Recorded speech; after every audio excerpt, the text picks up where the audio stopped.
Las yemas de sus dedos, surcadas por pequeñas cicatrices de quemaduras y cortes de cocina, repasaron el borde de una copa de vino hasta que brilló bajo las luces del lujoso restaurante. El estruendo de la cocina a sus espaldas era una sinfonía caótica de sartenes al rojo vivo y órdenes gritadas, un mundo aparte del silencio aterciopelado del comedor. «Lena, mueve el culo», le espetó su jefe, el señor Moretti, con su habitual desdén. «A ver si por una vez no se te cae nada, manazas». El apodo se le clavó como una espina, un recordatorio constante de cómo la veían los demás, torpe, descuidada, un desastre andante. Apretó la mandíbula, conteniendo la respuesta afilada que pugnaba por salir. No podía permitirse perder ese trabajo, no con las facturas del hospital de Leo amontonándose, una deuda que crecía como una marea negra amenazando con ahogarla. Cargó la pesada bandeja de plata, sus músculos protestando por el agotamiento, y empujó las puertas abatibles. El murmullo de las conversaciones y el tintineo de los cubiertos la envolvieron. Su mirada barrió la sala y, como siempre, se detuvo en el reservado del rincón más alejado, donde un hombre observaba el mundo con una quietud que era más intimidante que cualquier grito. Marco Bellini, su verdadero jefe, el dueño de todo aquello, un fantasma que se movía entre las sombras de su propio imperio. Él nunca parecía notar el caos que lo rodeaba, sentado solo, con un traje impecable que costaría más que el alquiler de Lena durante un año. Marco Bellini era un centro de gravedad. Los demás clientes, ricos y poderosos, mantenían una distancia respetuosa, como si una barrera invisible lo protegiera. Lena a menudo se preguntaba qué vería él desde esa atalaya de poder silencioso. ¿Vería una camarera torpe que luchaba por mantener el equilibrio de una bandeja y de su vida? ¿O simplemente no la veía en absoluto? Para él, ella era parte del decorado, un engranaje más en la maquinaria perfecta de su negocio. Desvió la mirada, concentrándose en la mesa 7. El peso en sus hombros no era solo el de la bandeja, sino el de su hermano. Leo, su sonrisa valiente en esa cama de hospital, era la única luz en su mundo. Por él aguantaba los insultos, las horas interminables, el miedo constante a que un solo error lo derrumbara todo. Es una lucha que muchas de nosotras conocemos, ¿verdad? Ese sentimiento de que el mundo entero descansa sobre tus hombros. Si estás sintiendo esta historia, si entiendes lo que es luchar contra corriente, te agradecería mucho que le dieras a me gusta y te suscribieras al canal.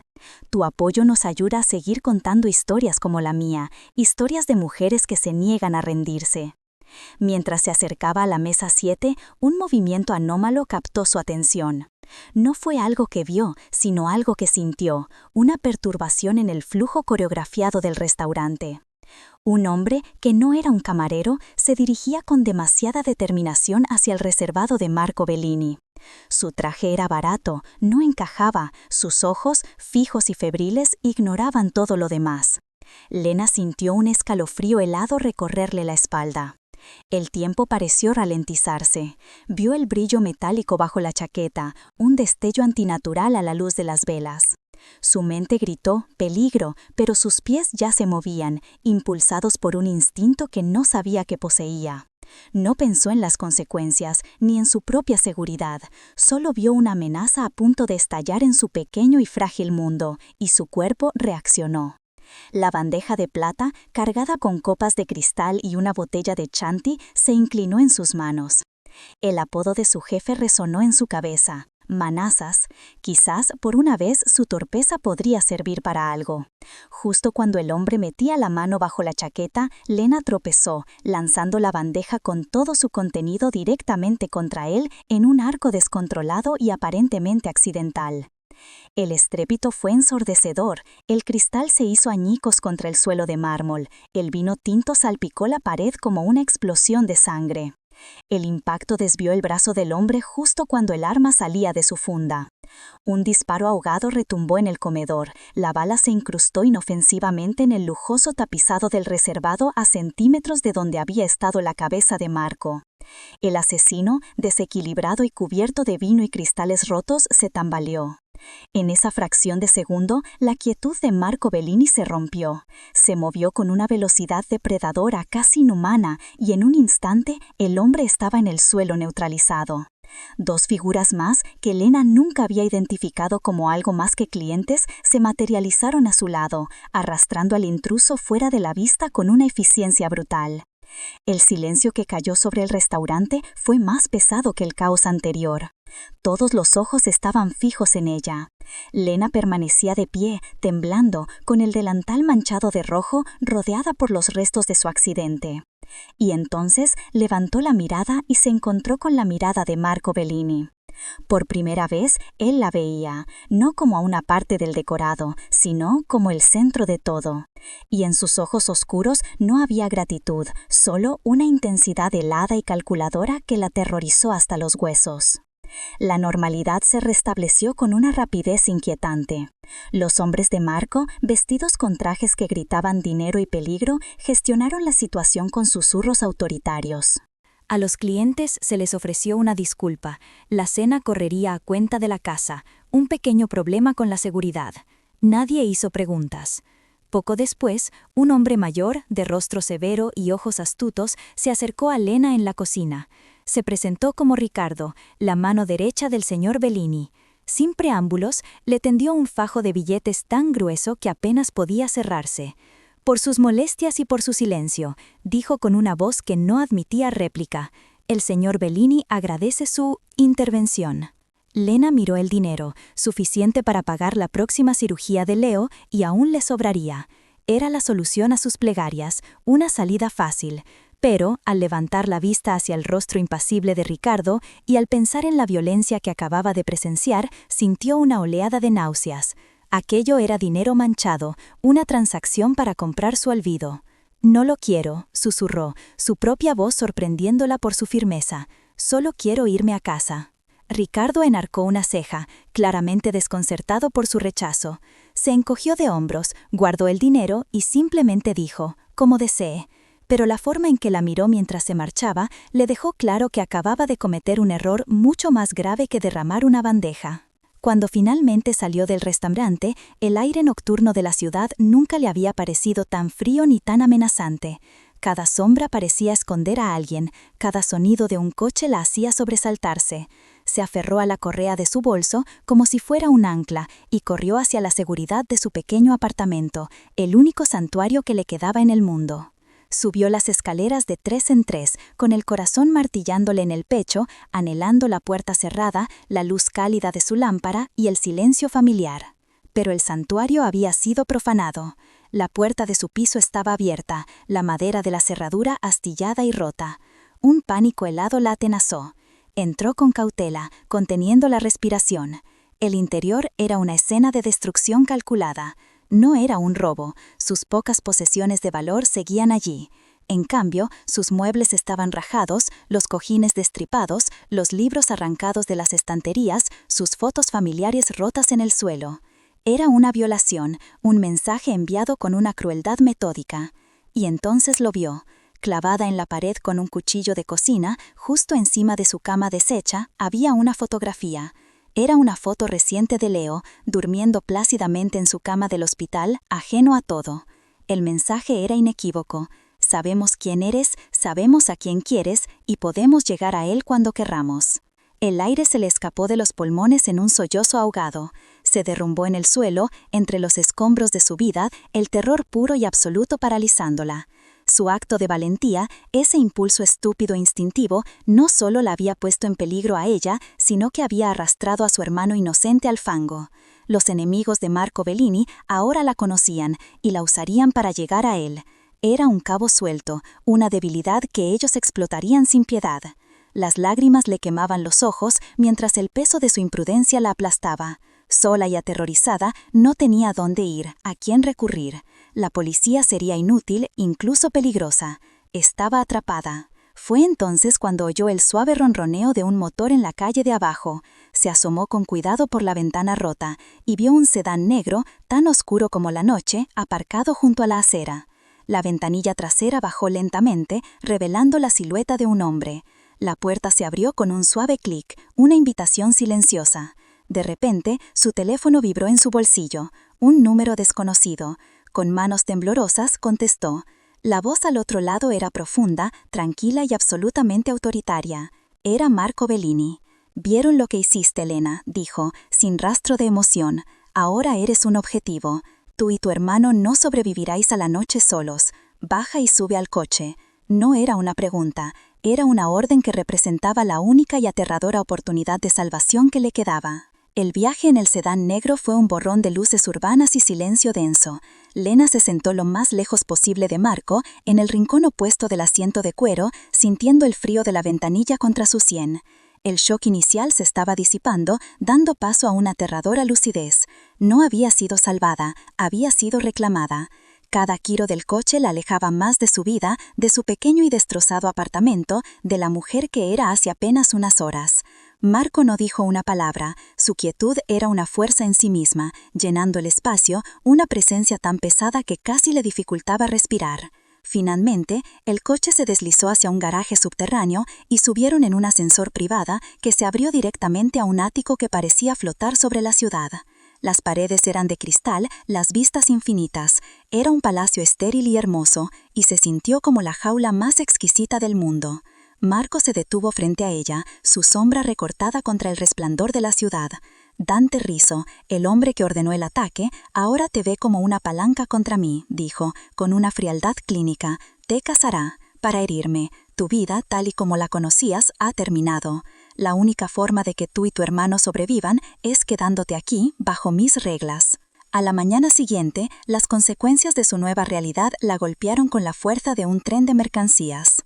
Primero fue una llamada del señor Moretti. No hubo disculpas, solo una andanada de insultos. Estaba despedida. «Nos has traído problemas, Manazas», gritó por el teléfono. «No vuelvas a poner un pie en mi restaurante». Colgó antes de que ella pudiera decir nada. Poco después, su casero la llamó, con la voz untada de una falsa amabilidad. Alguien, un benefactor anónimo, había pagado por adelantado todo el año de alquiler que le quedaba. Sin embargo, también le comunicaba que su contrato no sería renovado. La estaban borrando de su propia vida, con una eficiencia metódica y despiadada, aislarla para hacerla completamente dependiente. Miró a su alrededor, al lujo impersonal del ático de Marco. Era una prisión dorada, y cada llamada telefónica era un nuevo barrote que se cerraba a su espalda. La sensación de impotencia era un veneno que se extendía por sus venas, dejándola paralizada. Había perdido su trabajo, su casa, su autonomía, todo en menos de 24 horas. Se había convertido en una pieza en un tablero de juego que ni siquiera entendía, y Marco Bellini era quien movía todas las fichas. Marco la encontró horas después, de pie junto a los ventanales, mirando la ciudad que ya no sentía como suya. No le ofreció palabras vacías de consuelo. En cambio, su enfoque fue directo y desconcertante. «Leo», dijo, y el nombre de su hermano en sus labios la hizo estremecerse. «He investigado su situación». Recitó los detalles con una precisión quirúrgica, el nombre exacto de su enfermedad, el coste de la próxima cirugía, los nombres de las agencias de cobro que la habían estado acosando durante meses. La información era tan íntima, tan personal, que se sintió expuesta y violada de nuevo.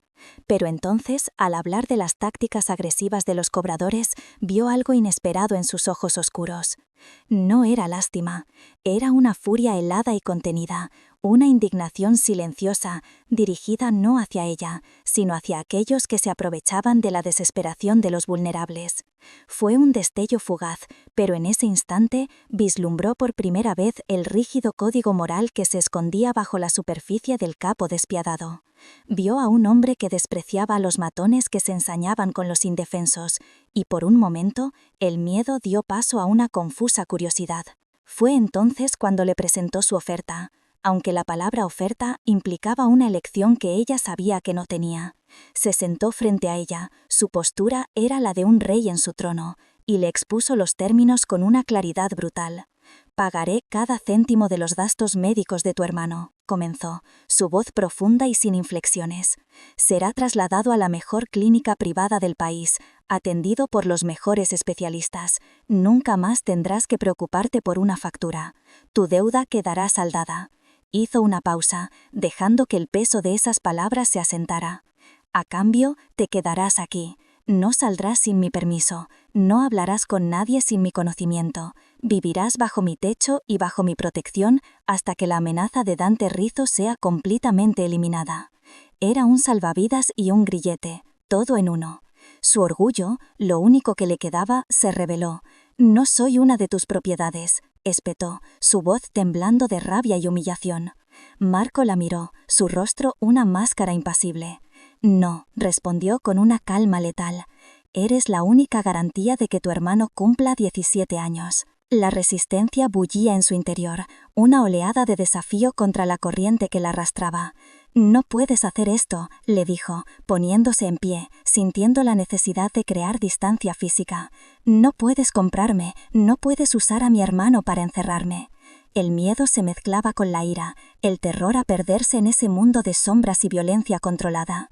Sabía que aceptar significaba convertirse en parte de algo que despreciaba, mancharse con la misma oscuridad que él habitaba. Siempre había sido la protectora, la que resolvía los problemas, la que se sacrificaba por Leo. Ceder ese control a un hombre como Marco Bellini se sentía como una traición a sí misma. Encontraré otra manera, insistió, aunque las palabras sonaban huecas incluso para sus propios oídos. La respuesta de Marco fue un golpe bajo, pronunciada con una quietud que era más aterradora que cualquier grito. Ya lo han intentado, vieron tu apartamento como una advertencia. Lo siguiente no será una advertencia, será una visita a la habitación del hospital de Leo. El aire se espesó con la verdad ineludible de sus palabras, y el terror la dejó sin aliento. Esa noche, el insomnio la llevó a la vasta y silenciosa sala de estar. Lo encontró allí, de espaldas a ella, contemplando el tapiz de luces de la ciudad. Sostenía un marco de plata pequeño y desgastado en sus manos. Por primera vez no carecía un capo de la mafia, sino un hombre solitario perseguido por sus fantasmas. Movida por un impulso que no comprendió, le preguntó qué era. Dudó, su mandíbula tensándose, y por un momento pensó que la ignoraría. Pero luego, sin volverse, habló. Su voz era áspera, cargada de un dolor antiguo. Alguien a quien no pude proteger, dijo. Una traición. Confié en la persona equivocada y ella pagó el precio. Aprendí ese día que el afecto es una vulnerabilidad que un hombre en mi posición no puede permitirse. No dio más detalles, pero no era necesario. En esa confesión fragmentada, Lena vio la cicatriz en su alma, la herida que lo había convertido en el hombre aislado y blindado que era ahora. No lo absolvía, pero le permitía ver al hombre detrás del monstruo, un hombre que también sabía lo que era perder a alguien a quien amaba. Una frágil y diminuta conexión se formó entre ellos en la quietud de la noche. La tregua emocional duró poco. A la mañana siguiente, el mundo exterior volvió a abrirse paso con una brutalidad calculada. Su móvil sonó, y era Sofía, su mejor amiga, con la voz quebrada por el pánico. «Lena, unos hombres han estado aquí, en el restaurante. No eran de los del señor Bellini. Hacían preguntas sobre ti, sobre tus horarios, tus amigos, sobre Leo». El pánico de su amiga se contagió a ella, un frío que le recorrió la espina dorsal. Apenas había colgado cuando sonó el timbre del ático. Uno de los hombres de Marco, siempre presentes pero invisibles, le entregó un pequeño paquete sin remitente. Con manos temblorosas lo abrió. Dentro, sobre un lecho de seda negra, había una sola flor de gardenia, aplastada y marchita. Era su flor favorita, la misma que cuidaba con esmero en una maceta en la escalera de incendios de su antiguo apartamento. El mensaje era de una crueldad íntima y aterradora. Dante Rizzo no solo la estaba cazando, la conocía, la estaba observando. La ilusión de que podía existir algún lugar seguro fuera de los muros de esa jaula se hizo añicos. Marco la encontró así, de pie en medio del lujoso salón, con la flor muerta en la palma de su mano, su rostro una máscara de puro terror. No hubo un «te lo dije», ni un atisbo de triunfo. En su lugar, había una ira glacial que parecía hacer descender la temperatura de la habitación. Se acercó y con una delicadeza que contrastaba violentamente con su reputación, le quitó la flor de los dedos temblorosos. Sus ojos, fijos en la gardenia aplastada, se endurecieron hasta convertirse en fragmentos de obsidiana, y en ellos Lena vio una promesa de violencia letal dirigida a un hombre que nunca había conocido. Luego, su mirada se posó de nuevo en ella, y su voz fue un susurro bajo y resonante. La elección siempre fue tuya, Lena, la seguridad de tu hermano a cambio de tu libertad, o una independencia que os costará la vida a ambos. Hizo una pausa, su mirada intensa reteniéndola. Dante Ritson no se detendrá, no tiene código, no tiene límites, yo sí, y mi límite es que nadie, absolutamente nadie, toca a las personas que están bajo mi protección. El mundo se redujo a la pantalla de su teléfono, a una foto de Leo sonriendo desde su cama de hospital, con los ojos llenos de una confianza en ella que le partió el corazón. Pensó en la voz aterrorizada de Sofía, en la violación de su hogar, en la flor muerta que yacía en la mesa de mármol. Su orgullo, su feroz independencia, su miedo a ese mundo oscuro, todo se desvaneció, quemado por el amor abrumador que sentía por su hermano. No había elección, nunca la hubo. Levantar la vista fue como salir a la superficie después de estar a punto de ahogarse. Se encontró con la mirada de Marco, firme, inquebrantable, y por primera vez no apartó la vista. La lucha había terminado. Una calma fría y decidida se apoderó de ella. «De acuerdo», dijo, y su voz, aunque apenas un susurro, resonó en el silencio del ático con la finalidad de una sentencia. «Acepto tu trato». Con esas 3 palabras, su vida anterior se extinguió por completo. Cruzó el umbral invisible, entregando su destino a las manos del hombre más peligroso que había conocido, porque él era su única y terrible esperanza. Los primeros días en el ático de Marco fueron como vivir en el vacío. Un silencio opresivo, roto solo por el murmullo lejano de la ciudad, se había convertido en la banda sonora de su nueva existencia. Las reglas eran implícitas pero inquebrantables, comunicadas a través de la mirada severa de Ricardo Valli, quien se había convertido en su sombra. No podía salir, no podía hacer llamadas sin supervisión. Cada comida era servida por un personal silencioso que aparecía y desaparecía como fantasmas. Se sentía menos como una invitada protegida y más como una pieza de arte valiosa, guardada bajo llave para que nadie la tocara. Intentó imponer un simulacro de normalidad, limpiando superficies que ya brillaban, ordenando libros que nunca leería, cualquier cosa para mantener sus manos ocupadas y su mente alejada del abismo. Pero el lujo era un recordatorio constante de su encarcelamiento. Desde los ventanales del suelo al techo, veía la ciudad extenderse como una promesa inalcanzable, un mundo que le había sido arrebatado. El aire acondicionado zumbaba, un sonido estéril y frío que parecía burlarse del calor y el caos de la vida que una vez había conocido. Era una jaula dorada, y, cada día que pasaba, los barrotes se sentían más sólidos y más reales. Desesperada por un ancla, por algo que la conectara con la mujer que era antes de que su vida se hiciera añicos, Lena se aventuró en la cocina. Era una obra maestra de acero inoxidable y tecnología de vanguardia, tan impersonal y fría como el resto del ático. Ignorando los electrodomésticos de diseño, buscó ingredientes básicos: ajo, tomates, albahaca. Quería oler algo real, algo que le recordara a su pequeño apartamento, a las comidas sencillas que preparaba para Leo.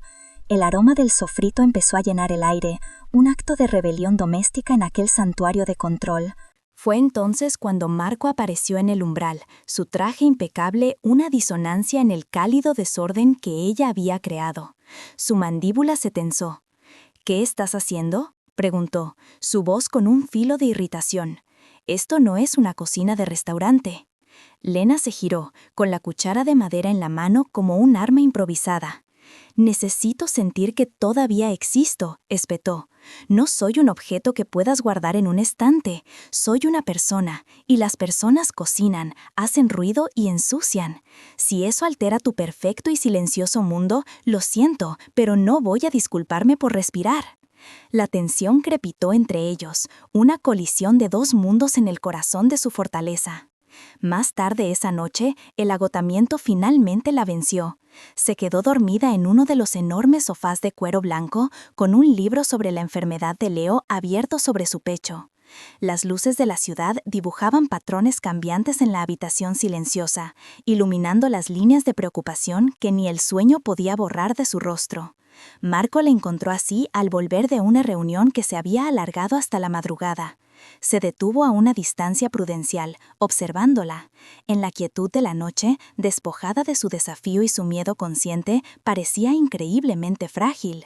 Vio el libro, un recordatorio tangible de la carga que ella llevaba, y algo en su interior se movió, una grieta en la armadura que había tardado años en forjar. Con un cuidado que lo sorprendió incluso a él mismo, se acercó. Con dedos sorprendentemente gentiles, le quitó el libro y lo dejó en la mesa. Luego, tomó una manta de cachemira del respaldo de un sillón y la cubrió con cuidado, asegurándose de que el suave tejido la arropara del frío artificial del ático. Lena se removió, un suspiro escapando de sus labios, y por un instante sus ojos se entreabrieron, captando solo una silueta oscura que se retiraba en silencio. La frágil tregua se rompió a la mañana siguiente. Lena se despertó y encontró a Marco y Ricardo en el salón. Sus voces eran susurros bajos y tensos. Sobre la mesa de cristal había una serie de fotografías de vigilancia. Aunque estaba lejos, reconoció inmediatamente el exterior del antiguo hospital de Leo. Una de las fotos, ampliada, mostraba a un hombre que no reconocía, hablando animadamente con una de las enfermeras que solía atender a su hermano. Un escalofrío le recorrió la espalda. Marco notó su presencia y su rostro se convirtió en una máscara de hielo. No intentó ocultar las fotos. Su mirada se encontró con la de ella, y en sus ojos oscuros vio una furia tan fría y profunda que la dejó sin aliento. «Ricardo», dijo Marco, sin apartar los ojos de Lena, su voz una orden mortalmente tranquila. «Averigua qué le vendió esa mujer a Dante Rizzo. Luego, asegúrate de que no vuelva a vender nada a nadie. Nunca». La finalidad de sus palabras, la violencia implícita y desapasionada, la golpeó como una bofetada. La protección de Marco no era un escudo, era una guerra, y ella estaba en el epicentro, con gente inocente quedando atrapada en el fuego cruzado. El miedo se convirtió en rabia, una reacción visceral contra la impotencia que la consumía. Confinada, aterrorizada y ahora sintiéndose cómplice de la brutalidad de Marco, Lena explotó. Lo arrinconó más tarde ese día, su pequeño cuerpo vibrando de furia. «Quiero ver a mi hermano», exigió, su voz temblando pero firme. «No tienes derecho a mantenerme alejada de él». Marco ni siquiera levantó la vista de los documentos que estaba leyendo. «Es demasiado peligroso», respondió con una calma exasperante. «No». La negativa le empujó al límite. «No es tu decisión, es mi hermano», gritó, golpeando la mesa con el puño. «Estás usando su seguridad para controlarme, para tenerme aquí como tu prisionera». Esta vez sí levantó la vista. Se puso en pie lentamente, su imponente figura ensombreciéndola. Se acercó hasta que pudo sentir el frío que emanaba de él. «¿Crees que esto es un juego de poder?», sisió, su voz un gruñido bajo y peligroso. «Dante Rizzo te quiere rota o muerta, o cualquier cosa que pueda usar para destruirme. Poner un pie fuera de este edificio es como pintar una diana en la espalda de tu hermano. ¿De verdad eres tan egoísta como para no entenderlo?». El veneno en sus palabras la silenció, la verdad brutal apagando el fuego de su ira. La situación se complicó aún más cuando Ricardo informó de un nuevo problema. La audaz decisión de Marco de acoger a Lena no había pasado desapercibida. En el opaco y paranoico mundo de Lampa, un acto de protección tan visible era interpretado de una sola manera, como una debilidad. «No es solo Rizzo, Marco», explicó Ricardo, su rostro más serio que de costumbre. «Las otras familias están observando, hablan de la mujer del fantasma. Se preguntan si te has ablandado, si esta camarera es una distracción que pueden explotar». Marco escuchaba, su rostro impasible, pero Lena, que observaba desde la distancia, vio cómo sus dedos se apretaban alrededor del vaso de whisky que sostenía. Se dio cuenta, con una oleada de pánico, de que su presencia no solo la ponía en peligro a ella y a Leo, había desestabilizado el delicado equilibrio de poder en el que se sustentaba el imperio de Marco. No era solo un objetivo para un enemigo, se había convertido en un peón en un juego mucho más grande y mortal, una grieta en la armadura de un rey que muchos estaban ansiosos por ver caer. La jaula dorada de repente se sentía mucho más frágil, rodeada por lobos que esperaban el más mínimo signo de flaqueza. El siguiente golpe llegó desde dentro. Una tarde, Marco recibió un mensaje en un teléfono encriptado que Elena nunca le había visto usar. Lo leyó, su rostro se volvió progresivamente más sombrío, hasta que una quietud mortal se apoderó de él. No dijo nada durante casi una hora, simplemente se quedó de pie junto a la ventana, mirando la ciudad pero sin verla. Finalmente, llamó a Ricardo. «Tenemos una rata», dijo Marco, su voz desprovista de toda emoción, lo que la hacía aún más aterradora. Los detalles del traslado de Leo, la ubicación de la nueva clínica, información que solo conocían 5 personas, se ha filtrado.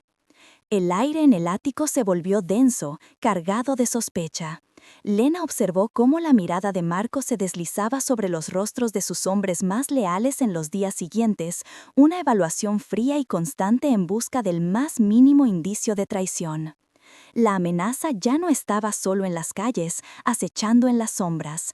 Estaba dentro de los muros de su fortaleza, respirando el mismo aire que ellos, vistiendo el rostro de un amigo. De repente, cada rincón del ático, cada pasillo silencioso, parecía esconder un peligro invisible, y la sensación de seguridad, por ilusoria que fuera, se evaporó por completo. La prueba de la traición no tardó en llegar, y lo hizo de la forma más brutal posible. Uno de los guardias más jóvenes del equipo de seguridad de Marco, un chico llamado Enzo con el que Elena había intercambiado algunas sonrisas, tímidas y conversaciones triviales sobre el tiempo, no se presentó a su turno. Lo encontraron horas más tarde en un callejón a solo 2 manzanas del edificio. La ejecución había sido profesional, un solo disparo en la nuca. No había sido un robo. En su bolsillo, sus asesinos habían dejado un mensaje. Ricardo se lo entregó a Marco en una bolsa de pruebas de plástico. Era un pequeño y barato guardapelo de plata. Marco lo abrió con dedos firmes. Dentro no había ninguna fotografía. En su lugar había un trozo de papel diminuto, doblado con precisión. Al desdoblarlo, reveló una única palabra, escrita con una caligrafía descuidada y agresiva: Manazas. El apodo cruel de su antigua vida, un fantasma que había vuelto para atormentarla. Era un mensaje inequívocamente dirigido a ella, una declaración de Dante Rizzo. Podía llegar a ellos, podía tocar a cualquiera. La violencia había dejado de ser una amenaza abstracta y se había manifestado con un rostro familiar y una palabra que le heló la sangre en las venas. El asesinato de Enzo la rompió. La culpa y el terror se fusionaron en una ola que la ahogaba, arrastrando los últimos vestigios de su resistencia. Encontró a Marco en su despacho, el guardapelo sobre la mesa de caoba como una acusación silenciosa. Ya no había ira en ella, solo un vacío desolado. «Un hombre ha muerto», susurró, su voz rota apenas audible. «Ha muerto por mí, por ese estúpido apodo». Las lágrimas que había contenido durante días finalmente se derramaron, trazando surcos calientes en sus mejillas frías. Marco la miró, y por primera vez vio todo el peso de su mundo reflejado en sus ojos. Se levantó y se acercó a ella. No hubo palabras de consuelo vacías. En su lugar, levantó la mano, no para sujetarla o intimidarla, sino para acunar su rostro con una ternura que lo dejó sin aliento. Su pulgar rozó su mejilla, limpiando una lágrima. «No», dijo. Su voz era un retumbar bajo y gutural, una promesa forjada en acero. «Murió porque Dante Rizzo cruzó una línea que nunca debió cruzar, y ahora voy a borrar esa línea y a él con ella. Pero no puedo hacerlo si luchas contra mí. Necesito que confíes en mí, Lena. ¿Puedes hacer eso? ¿Puedes confiar en que te mantendré a salvo?» Su pregunta quedó suspendida entre ellos, una elección final en medio de la ruina. La confianza era una moneda frágil, y Lena sintió que la suya se quebraba en 1000 pedazos al ver la mano de Marco sobre la suya. Su toque era una descarga eléctrica, una promesa silenciosa en medio del caos. «Confía en mí», había pedido, y ella, sin más opciones, asintió. La decisión pareció sellar un pacto invisible entre ellos. Marco se movió con una nueva urgencia, organizando el traslado de Leo a una instalación segura y no revelada, una fortaleza medical impenetrable. Durante 2 días, una calma tensa se instaló en el ático, el silencio solo roto por las llamadas encriptadas de Marco y el murmullo de sus hombres. Fue en el tercer día cuando el infierno se desató. Estábamos en el garaje subterráneo, preparándose para lo que Marco había descrito como un traslado necesario para ella. De repente, las luces de emergencia parpadearon, bañando el hormigón en un resplandor rojo intermitente. El chirrido de neumáticos quemados resonó desde la rampa de salida, seguido por el estruendo de un vehículo chocando contra la puerta de seguridad. Hombres armados, vestidos de negro, surgieron de las sombras como cucarachas. No era una advertencia, era una invasión en toda regla. Marco la empujó detrás de él, su cuerpo convirtiéndose en un escudo humano mientras desenvainaba un arma con una fluidez aterradora. El caos explotó en un estruendo de disparos y gritos. El aire se llenó del olor acre de la pólvora y el eco metálico de las balas rebotando en el hormigón. Lena, agazapada detrás de un pilar de cemento, observó con un terror paralizante cómo Marco se movía. No era el hombre de negocios tranquilo y controlado que conocía. Era una fuerza de la naturaleza, un depredador en su elemento. Cada uno de sus movimientos era económico y letal. Sus disparos precisos y desapasionados. Vio a Ricardo, a pesar de su edad, moverse con una eficiencia igualmente brutal, cubriendo su flanco. Pero eran superados en número. Un atacante se abalanzó sobre Marco desde su punto ciego. El instinto, esa misma fuerza ciega que la había hecho tropezar en el restaurante, se apoderó de ella. Cerca de su mano había una pesada caja de herramientas de metal que un mecánico había dejado olvidada. Sin pensarlo, la agarró y, con toda la fuerza de su desesperación, la lanzó con un grito ahogado. La caja voló por el aire, golpeando al hombre en la parte posterior de la rodilla, haciéndole perder el equilibrio justo cuando Marco se giraba. El disparo que siguió fue la puntuación final de su acción. Marco la miró, solo por una fracción de segundo, y en sus ojos vio una mezcla de conmoción, furia y algo más, algo que no pudo descifrar. Consiguieron abrirse paso hasta el ascensor privado, las puertas de acero cerrándose justo cuando una nueva oleada de atacantes doblaba la esquina.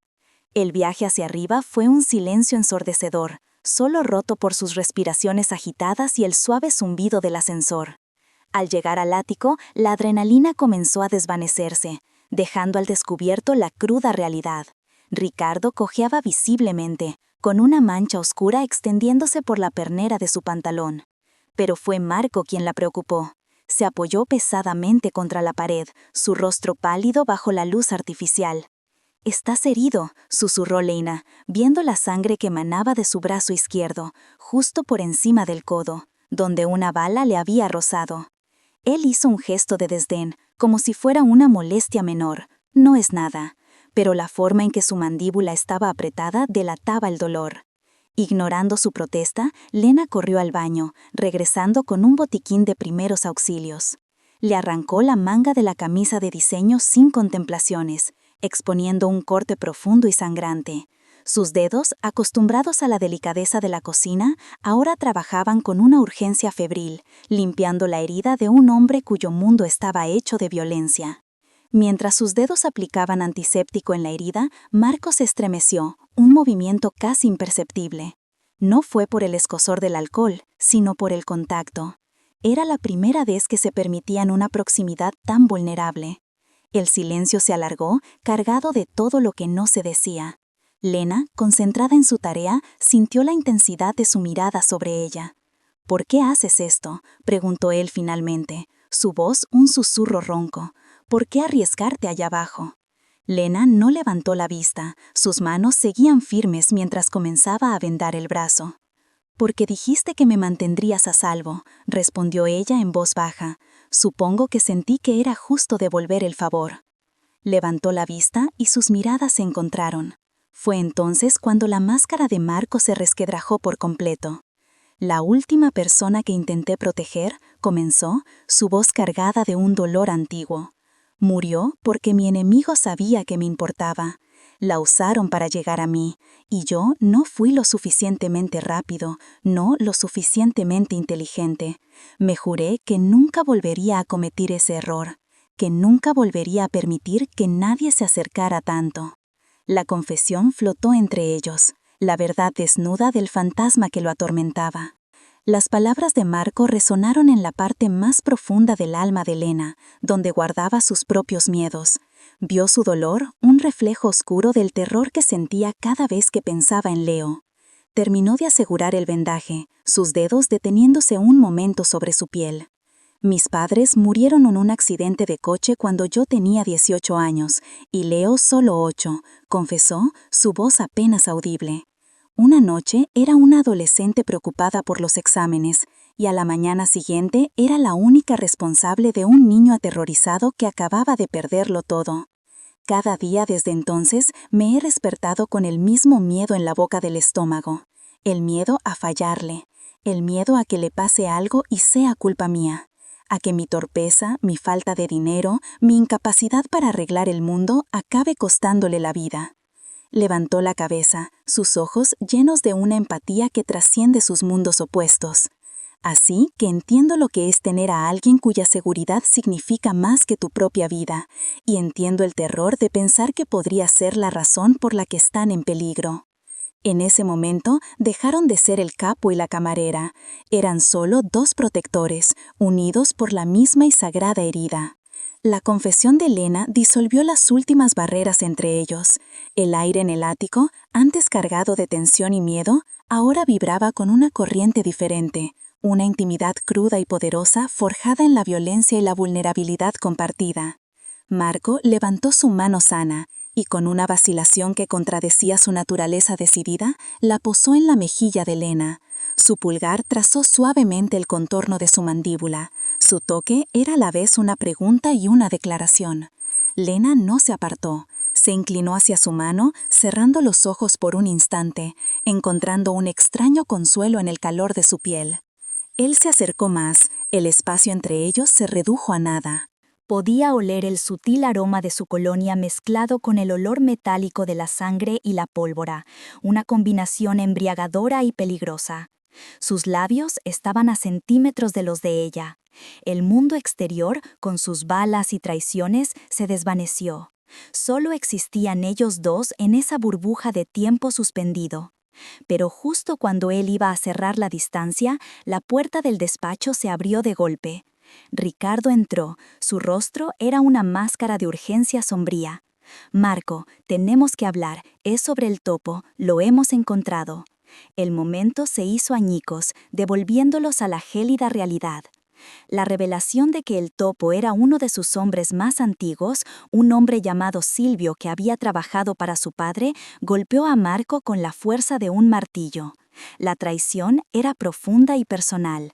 Mientras Marco y Ricardo se encerraban en el despacho, Lena se quedó fuera, sintiéndose de nuevo una extraña. Pero la pasividad ya no era una opción.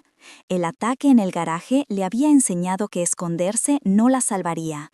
Cuando finalmente salieron, con los rostros grabados por la furia y la determinación, ella se interpuso en su camino. «Quiero ayudar», dijo, su voz firme.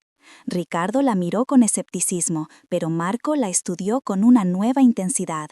«¿Cómo?», preguntó él, sin hostilidad, solo con una curiosidad genuina. Lena respiró hondo. Cuando lanzaron la caja de herramientas, el hombre al que golpeé gritó algo, no a vosotros, a otro de sus hombres. Gritó, «El almacén del muelle, ahora».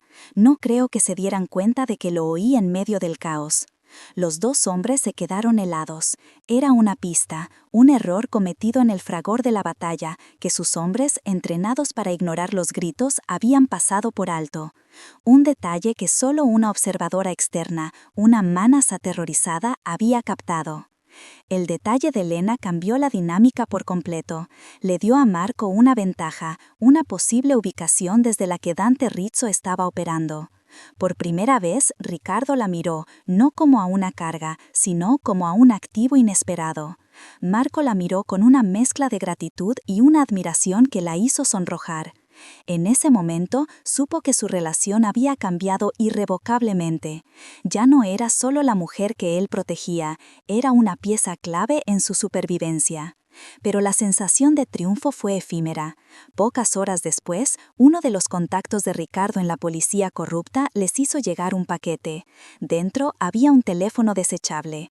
Sonó una sola vez. Marco lo puso en altavoz. La voz que salió era burlona, untada de una crueldad sádica. Era Dante Rizzo. Bellini, Ciceo, he oído que tu pajarito cantor te ha dado una pista. Me estoy volviendo descuidado. Debe de ser el amor. Hablando de amor, veo cómo la miras, veo cómo te ha ablandado. Pensaba que quería usarla para hacerte sangrar, pero ahora veo que me equivocaba. No necesito usarla para llegar a ti. Ella es el objetivo. Destruirla a ella es destruirte a ti, y voy a disfrutar cada segundo. La llamada se cortó, dejando un silencio aterrador. La amenaza se había cristalizado. Su vínculo, su mayor fortaleza, era ahora el arma que su enemigo planeaba usar para aniquilarlos. La amenaza personal de Dante Rizzo encendió una mecha en el interior de Marco. La furia controlada que Lena había llegado a conocer se transformó en una determinación gélida y letal. Descartó la precaución, movida por una urgencia que bordeaba la imprudencia. «Esto termina esta noche», le dijo. Su voz era el presagio de una tormenta. La intimidad que habían compartido, la vulnerabilidad expuesta, fue encerrada de nuevo tras un muro de acero. La apartó, no con crueldad, sino con la distancia de un general que se dirige a la batalla y no puede permitirse distracciones. «Ricardo se quedará contigo, no salgas de esta habitación por ningún motivo».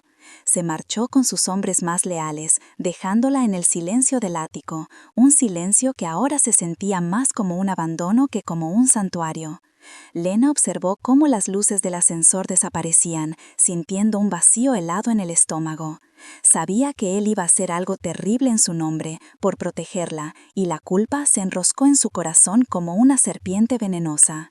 Ella era la razón de esa guerra inminente, el objetivo que había puesto en marcha una maquinaria de violencia que ya no podía detenerse, y ahora ni siquiera podía estar a su lado. El plan para asaltar el almacén del muelle se desintegró en un infierno de traición y fuego cruzado. No era una base de operaciones, era una trampa mortal. Silvio, el hombre de confianza, el pilar que había servido a 2 generaciones de Bellini, los había vendido. Había guiado a Marco y a sus mejores hombres directamente a una emboscada, no solo con los hombres de Rizzo, sino con una familia rival a la que Rizzo había prometido una parte del imperio de Marco. La llamada que recibió Ricardo en el ático fue un torrente de pánico y estática. Lena observó cómo el rostro del anciano consigliere perdía todo su color. Sus ojos, endurecidos por décadas de violencia, se llenaron de un horror que no pudo disimular. Las pérdidas eran catastróficas. Hombres que Marco consideraba hermanos yacían muertos en el frío suelo de hormigón. El golpe no fue solo físico, fue sistémico, una herida abierta en el corazón de la organización Bellini. El imperio que parecía inexpugnable ahora sangraba profusamente, y la hemorragia había comenzado con una palabra susurrada por ella, una pista que, en manos de un traidor, se había convertido en el arma de su casi destrucción. El peso de ese fracaso aplastó el aire del ático y Lena sintió que la ahogaba. Mientras Marco luchaba por contener el desastre en los muelles, por sacar a sus heridos y contar a sus muertos, Dante Rizzo ejecutó su verdadero plan. Su objetivo nunca había sido el almacén. Su objetivo era demostrar la impotencia de Marco de la forma más cruel e íntima posible. No atacó el ático, una fortaleza que sabía que sería costosa de asaltar. En su lugar, envió a sus hombres al modesto edificio de apartamentos donde vivía Sofía. La secuestraron en silencio, sin dejar rastro de lucha, una desaparición limpia y profesional. La llamada llegó al teléfono de Ricardo menos de 1 hora después de la emboscada. Era el conserje del restaurante, con la voz quebrada por el miedo. Había ido a ver por qué Sofía no contestaba a sus llamadas. Encontró la puerta abierta y, sobre la almohada de la cama deshecha, había un único objeto, una gardenia blanca, perfecta e intacta. El símbolo que Rizzo le había enviado a ella. El mensaje era de una claridad aterradora. Rizo no solo estaba destruyendo el imperio de Marco, estaba erradicando sistemáticamente el mundo de Lena, pieza por pieza, demostrando que la protección del fantasma no era más que una ilusión, una jaula dorada cuyos barrotes no podían detener a las sombras. La noticia del secuestro de Sofía fue el golpe que finalmente la quebró. El miedo, la culpa y la impotencia se fusionaron en una oleada de desesperación que la dejó vacía. Enzo estaba muerto. Los hombres de Marco, hombres con familias y vidas, estaban muertos. Y ahora Sofía, su amiga, su ancla a una vida normal, la única persona que quedaba de su pasado, estaba en manos de un monstruo. Cuando Marco regresó finalmente, horas más tarde, era la encarnación de una furia contenida y una derrota amarga. Su traje estaba sucio, su rostro era una máscara de granito y sus ojos reflejaban los fuegos del infierno que acababa de atravesar. Lena se enfrentó a él en medio del salón, sin lágrimas, su dolor demasiado profundo para ellas. «Es por mi culpa», dijo. Su voz era un susurro hueco que resonó en el silencio. «Todo esto, cada persona que ha resultado herida, cada vida que se ha perdido. Soy un veneno, Marco, soy la debilidad que él vio en ti desde el principio. Tenía razón».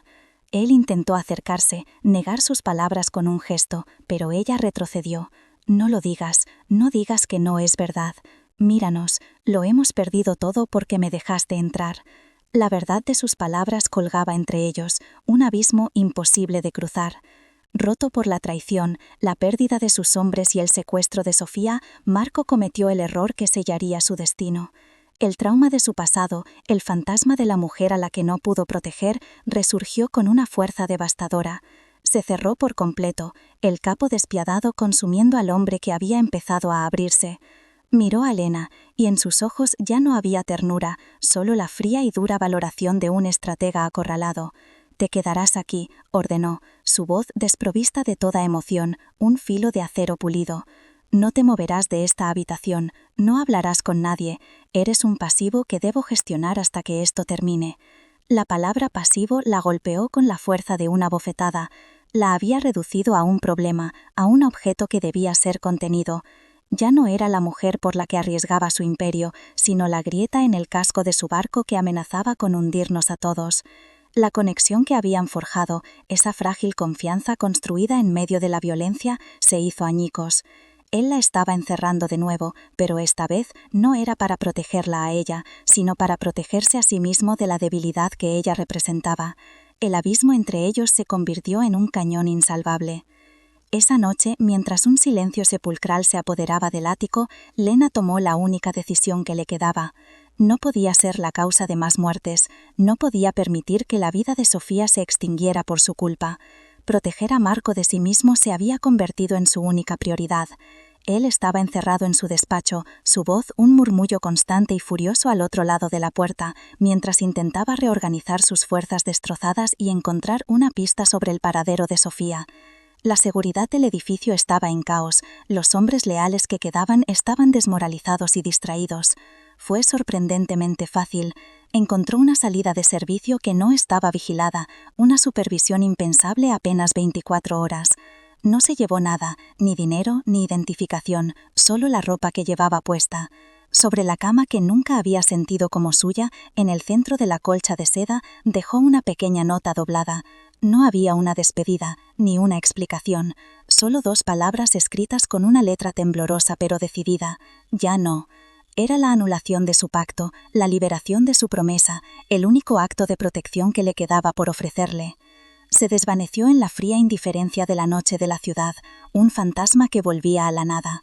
Sola, sin recursos y con el rostro de Dante Rizo grabado a fuego en su mente, se convirtió en lo que siempre había temido, un objeto a la intemperie. Pero ahora lo hacía por elección, con la desesperada esperanza de alejar el peligro de los demás y dirigirlo únicamente hacia ella.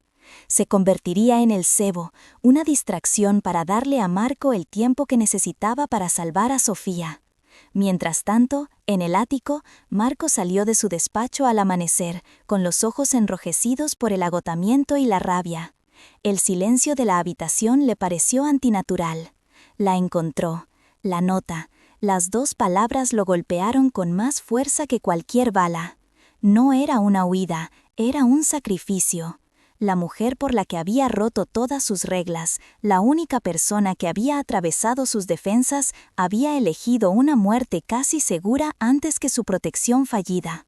Había perdido a sus hombres, Sofía estaba desaparecida, su imperio se tambaleaba al borde del colapso. Y ahora la había perdido a ella.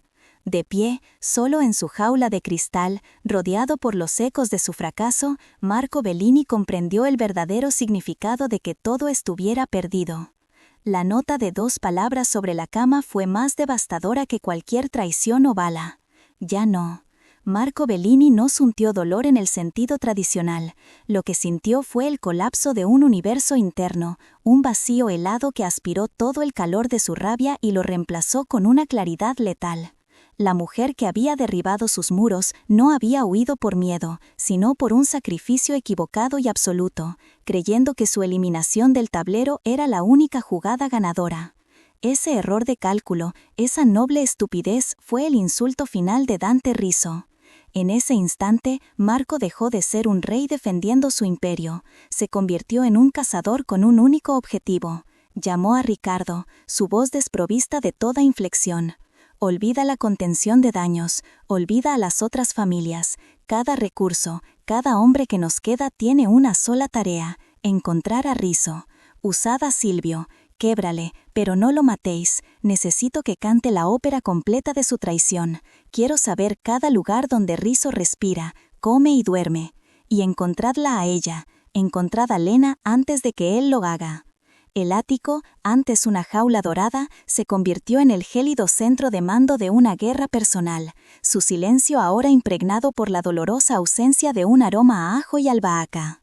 Lena se movía por la ciudad como un fantasma, envuelta en la anonimidad que antes despreciaba y que ahora era su única armadura. El miedo era un compañero constante, un zumbido bajo la piel, pero estaba eclipsado por una determinación fría como el acero. No era una víctima huyendo, era una estratega desarmada buscando un arma que no fuera una pistola. Sabía que no podía enfrentarse a Rizzo en su terreno, pero él, como Marco, tenía una fachada, negocios legítimos que eran la piel de su organización criminal. Recordó fragmentos de conversaciones oídas en el restaurante, nombres de empresas de importación, rumores sobre el control de los muelles. Se refugió en el calor anónimo de la biblioteca pública, un lugar tan alejado del mundo de Marco que se sentía como otro planeta. Durante horas, rastreó registros mercantiles en línea, cruzando datos de envíos, buscando anomalías, una grieta en la pared perfectamente encalada de la respetabilidad de Rizzo.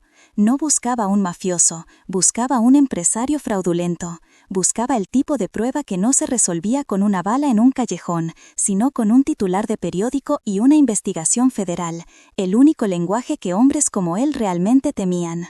La presión sobre Silvio no fue larga pero sí metódica. Ricardo Baggi, con la paciencia de un artesano del dolor, desmanteló la lealtad del traidor pieza por pieza, no solo con amenazas físicas, sino con la insoportable verdad de su deshonor. Roto y humillado, Silvio lo confesó todo. El plan de Rizzo nunca había sido simplemente tomar el control del territorio de Marco, era una aniquilación personal. Quería despojar a Marco de todo aquello que demostrara que tenía un ápice de humanidad. Y la pieza central de su plan estaba en un complejo de almacenes abandonados en el Muelle Sur. Allí no solo retenía a Sofía como garantía, sino que también había trasladado el centro neurálgico de su operación de blanqueo de capitales, convencido de que Marco estaría demasiado ocupado lamiéndose las heridas como para buscarlo en un lugar tan obvio. Era un acto de arrogancia suprema. Al oírlo, una sonrisa gélida, desprovista de cualquier alegría, se dibujó en el rostro de Marco.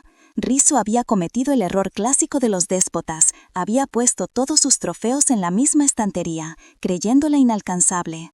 El plan de contraataque se formó en la mente de Marco, no como una estrategia, sino como una sentencia.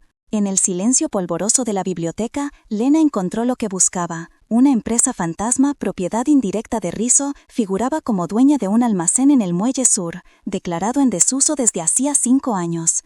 Sin embargo, los registros públicos de la compañía eléctrica mostraban un consumo de energía industrial masivo y constante en esa misma dirección. Y entonces el recuerdo la golpeó como un rayo, las palabras que el atacante había gritado en el garaje. El almacén del muelle, ahora. No era solo una pista, era una confirmación. Supo con una certeza que le heló la sangre que allí era donde tenían a Sofía. El impulso de llamar a Marco fue abrumador, pero lo reprimió. Su sacrificio no serviría de nada si volvía a arrastrarlo al peligro por su culpa. Tomó una decisión desesperada, una jugada nacida de su propia naturaleza. No iría a luchar, no iría a rescatar a nadie, haría lo que mejor se le daba, crear un desastre. Un pequeño incendio en un contenedor de basura cercano, una falsa alarma de bomba, cualquier cosa que atrajera al mundo exterior, bomberos, policía, atención no deseada y obligara a Rizzo a mover a Sofía, dándole una oportunidad de escapar. Era un plan de manazas, arriesgado y torpe, pero era el único que tenía. Cuando la noche cayó sobre los muelles, dos tormentas convergieron en el mismo punto sin saberlo. Lena, moviéndose entre las sombras de los contenedores oxidados, encontró una entrada de servicio. Dentro, el olor a moho y agua salada se mezclaba con el zumbido de los servidores informáticos. En el centro de una vasta caverna de hormigón, vio a Sofía, atada a una silla, y a Dante Rizzo de pie junto a ella, deleitándose con su terror. Antes de que Lena pudiera retroceder, una mano de hierro la agarró por el brazo. La arrastraron ante un Rizzo, cuya sonrisa se ensanchó hasta convertirse en una mueca de triunfo sádico. Pero mira lo que trajo la marea, siseó, el pequeño sacrificio del fantasma. Fue entonces cuando el infierno se desató.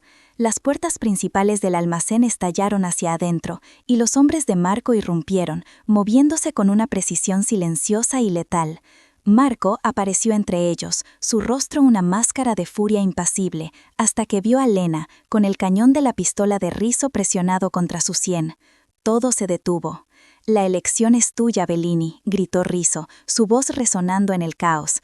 «Tu venganza o ella. Tira el arma, o la razón por la que tu mundo arde morirá antes de que puedas tocarme». Marco la miró, y en esa fracción de segundo, Lena vio más allá del capo, más allá del fantasma. Vio al hombre que le había cubierto con una manta, al hombre cuya mano había limpiado sus lágrimas, al hombre que había prometido mantenerla a salvo y había fracasado. En sus ojos no había cálculo estratégico, solo un terror abrumador a perderla. Lentamente, de forma antinatural, Marco empezó a bajar su arma, pero en su mirada le envió un mensaje, una súplica silenciosa de confianza. Lena lo entendió. No era una rendición, era una oportunidad. En el momento en que la atención de Rizzo se centró en la aparente sumisión de Marco, ella reaccionó, no con la habilidad de una luchadora, sino con la desesperación de una manazas. Lanzó todo su peso hacia atrás, pisando con la fuerza de un martillo el empeine de Rizzo y clavando el codo en sus costillas. Fue un golpe torpe, sin técnica, pero brutalmente efectivo por lo inesperado. Rizzo aulló de dolor y sorpresa, su agarre se aflojó por un instante. Fue todo lo que Marco necesitó. El disparo resonó, único y definitivo. En el silencio que siguió, mientras sus hombres aseguraban la escena y liberaban a Sofía, Marco no corrió hacia su imperio caído, ni hacia su enemigo muerto. Corrió hacia ella, la envolvió en sus brazos, enterrando su rostro en su pelo, y por primera vez, Lena lo sintió temblar. No había necesidad de palabras, su elección no había sido entre su venganza y ella era su venganza. Y en ese abrazo, en la ruina de todo lo que habían perdido, eligieron construir algo nuevo, juntos. 6 meses después, el eco de los disparos se había desvanecido, reemplazado por el murmullo constante de la reconstrucción. El imperio de Marco Bellini, sacudido hasta sus cimientos por la traición, no se derrumbó. En cambio, resurgió de las cenizas, más pequeño, más letal y forjado con una lealtad inquebrantable. Los hombres que habían sobrevivido a la emboscada del muelle ahora formaban un círculo íntimo, sus lazos templados en el fuego. El restaurante del señor Moretti, ahora bajo la dirección directa de un Riccardo Valli que miraba a Lena con un respeto casi reverencial, había sido rebautizado como Il Giardino de Lena. Ya no era una camarera que se movía entre las sombras, se había convertido en el corazón del lugar, su calidez y su instinto para la hospitalidad, transformando el frío local de lujo en un refugio acogedor.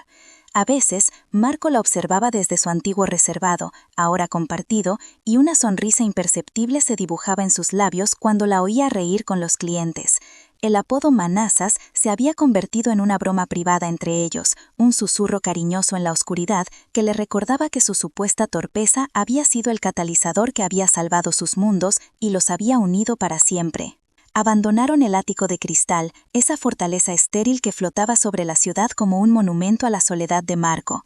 Su nuevo hogar era una casa de piedra y madera en las afueras, rodeada por un jardín descuidado que Lena se había propuesto resucitar con una paciencia feroz. Era un lugar con historia, con rincones polvosos y el aroma de la tierra húmeda después de la lluvia, un santuario de normalidad que ambos anhelaban desesperadamente. Leo, con la cicatriz de su cirugía casi invisible y el color de vuelta en sus mejillas, pasaba las tardes leyendo bajo un viejo roble. Su presencia tranquila era un testimonio constante y viviente de todo lo que habían luchado. Lena lo observaba desde la ventana de la cocina, con las manos cubiertas de harina, y sentía una paz tan profunda y abrumadora que a veces le costaba respirar. El peso que había llevado sobre sus hombros durante años se había aligerado, compartido ahora por el hombre que, en silencio, se aseguraba de que nunca más tuviera que enfrentarse al mundo sola.